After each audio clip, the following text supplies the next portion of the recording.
Senin bilen bir neçe qitim bo'ldi.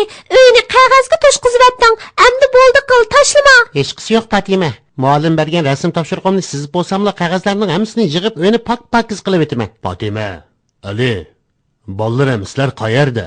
Buva, biz mana bu yerda mehmonxonada.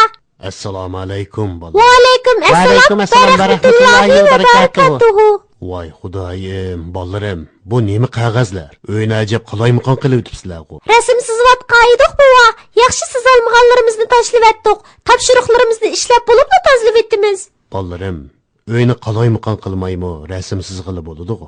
Bu unchalik tas ishmi emas. Bugun uydagilarning hammasi uyni qaloymiqon qilib etdinglar deb bizga qaqshaydi-ku. Qara bolam. Pokiz, ratlik bo'lish islom axloqidir.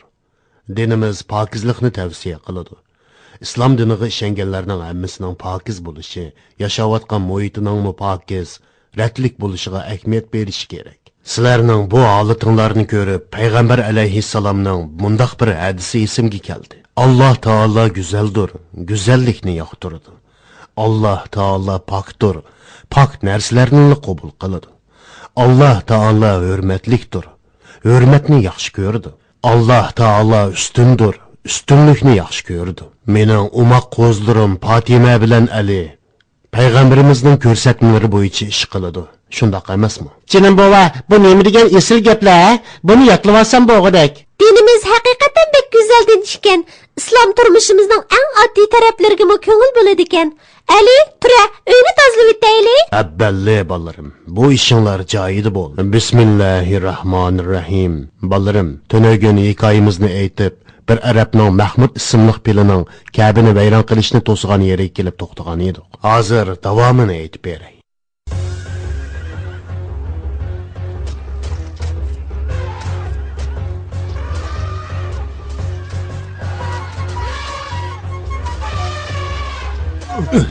Ture.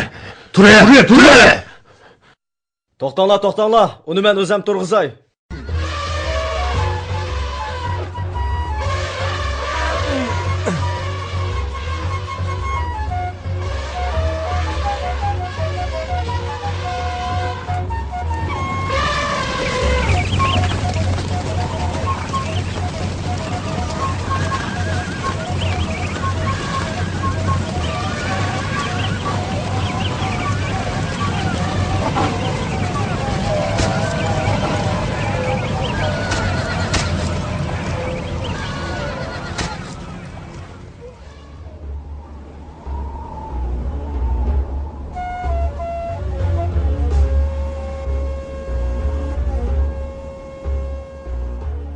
بسم الله الرحمن الرحيم. ألم تر كيف فعل ربك بأصحاب الفيل؟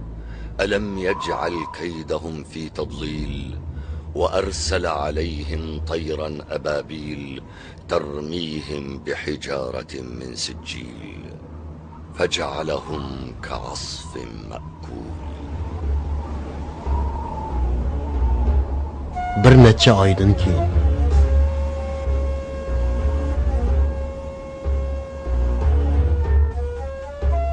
Pil yili Rabiul avval oyining 12 kuni dushanba. Payg'ambarimiz Muhammad alayhissalom pil voqeasi yuz bergan yili, ya'ni milodiy 571-yili Rabiul avval oyining 12 kuni dushanba Bani Hashim jamoatining bir a'zosi bo'lib Makka mukarramada dunyoga keldi.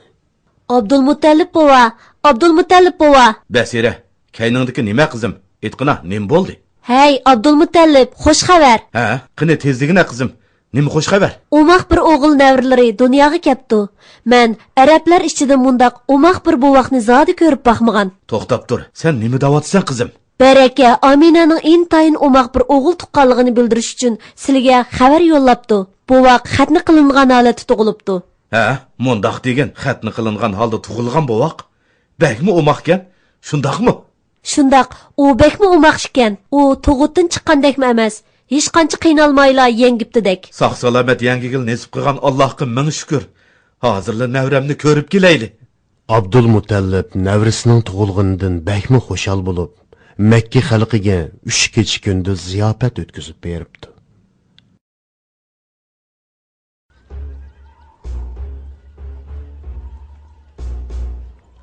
Ey Abdulmutallib, yangi tug'ilgan navrangga jamoatingdagi birarsining yoki urug' tuqqanlaringdan birining ismini qo'ymay, ajab Muhammad deb ism qo'yibsan-ku. Muhammad degan ismning ma'nosi hamda etish, madhilash deganlik bo'ladi. Osmonda Alloh, yerda insonlar bu buvoqni madhilusun deb navramga bu ismni qo'ydim. Navramga texi eniq ana tepib bo'lolmadim.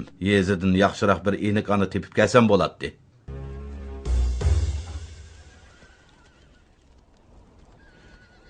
Makkiliklarning odatida yangi tug'ilgan bovoqning sog'lom, zerak o'sib yetilishi uchun bovoq yezdagi arab qabilasidan bir eniq aniga beriladi. Chunki yezning havosi sop edi.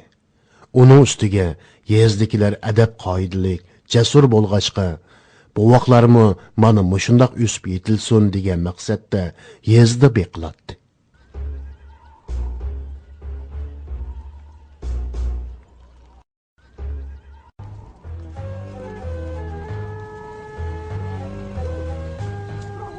Әмгүзідіған бірер бовақ тепіп қайсам болады. Еліқі етім бовақны еліп қайтаймекі ия.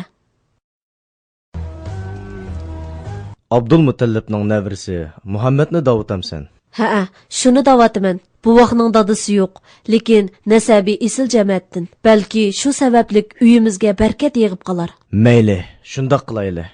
Shundoq qilib, yangi tug'ilgan bovoq Muhammad ibn Abdullah nomrod ammo ko'ngli ko'ksi to'q bir oilaga iniqoniga berildi.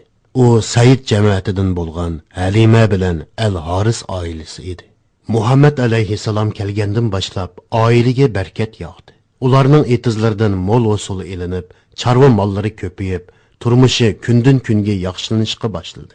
Bularning hammasi Muhammad alayhissalomning barkati edi. Aradan 2 yil o'tdi. Bovoqning onasiga qaytariladigan vaqtimi kelib qoldi. Ammo Halima bovoqni yana 2 yil beqib berishni talab qilib turib oldi. Amina buni ma'qul ko'rdi. Shuning bilan bovoq 4 yoshga kirguncha Halimaning yonida turdi.